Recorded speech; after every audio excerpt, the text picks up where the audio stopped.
This is the process shot. I'm Michael. I'm stuck in a haunted movie theater, and I've seen Lady Snowblood, Love Song of Vengeance, a Japanese action film from 1974, directed by Toshiya Fujita. Obviously, it's a direct follow-up to the previous film, again following our titular character in her lonesome trek across the land. However, her past has caught up to her, and she is arrested for her crimes, being sentenced to death, but instead being forced by secret police to act as a spy and assassin of an alleged enemy of the state, who possesses a document that could bring ruin to several government officials. Posing as a maid for this man and his wife, she comes to learn that he is only an enemy because he is a proponent of the people, asking her to share the documents with his estranged brother for safekeeping. Pushing Snowblood to decide which side of the law she aligns with, and along the way, asking herself if she can ever truly give up her life as a killer. The movie is obviously more politically minded than the first film, though the actual debate is left in the background in favor of something more like a power struggle between the working class and a corrupt government. Then again, that is in itself a political conflict, so I guess it's still there.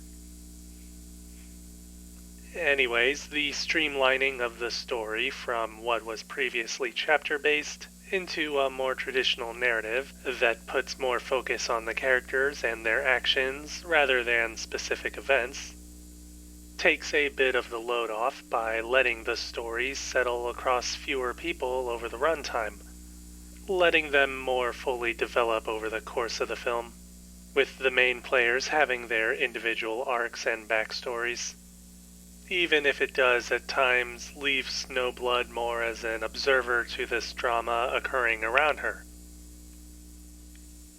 She does have some warmer, humanistic tendencies this time compared to before, part of which is what pushes her away from her wanton desire for revenge and focusing it more towards a specific sort of vengeance. It's a development that seems somewhat locked from the start, but it's still given a chance to progress over time, not to mention that it hardly prevents Snowblood from slashing down whatever enemies are in her way.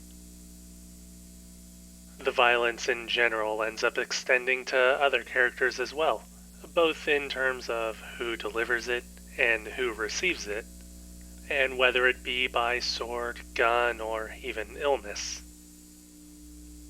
In a way, it's illustrative of an evolution in warfare, one that could outpace Snowblood, but which she adapts to rather well. Simply put, the story expands further than the original, not only progressing Snowblood as a character, but bridging a proverbial gap between the past and more contemporary times. Or something like that, anyways. The technicals of the movie are just as great as they were in the first film, and here they've been taken up a few notches. This is especially apparent in fight scenes, which see a bit more detail when it comes to their special effects, ramping up the more gruesome elements as well as the greater ugliness of the ongoing battle and destruction. Cinematography keeps all of this in clear view, and in general it gives many scenes an expressive framing, more often than not centered on Snowblood.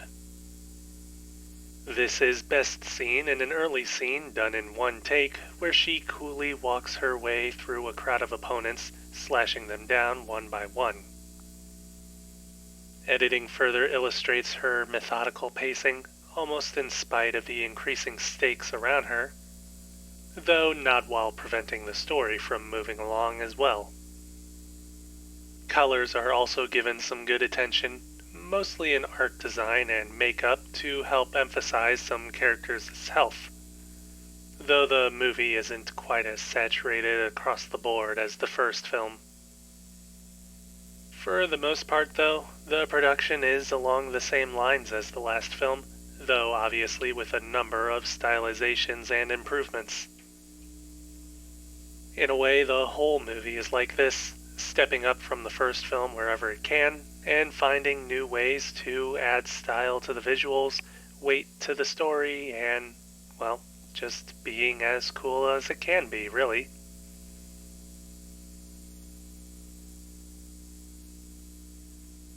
Lady Snowblood, Love Song of Vengeance. Toshiya Fujita, 1974. 4.5 stars. I definitely recommend seeing it.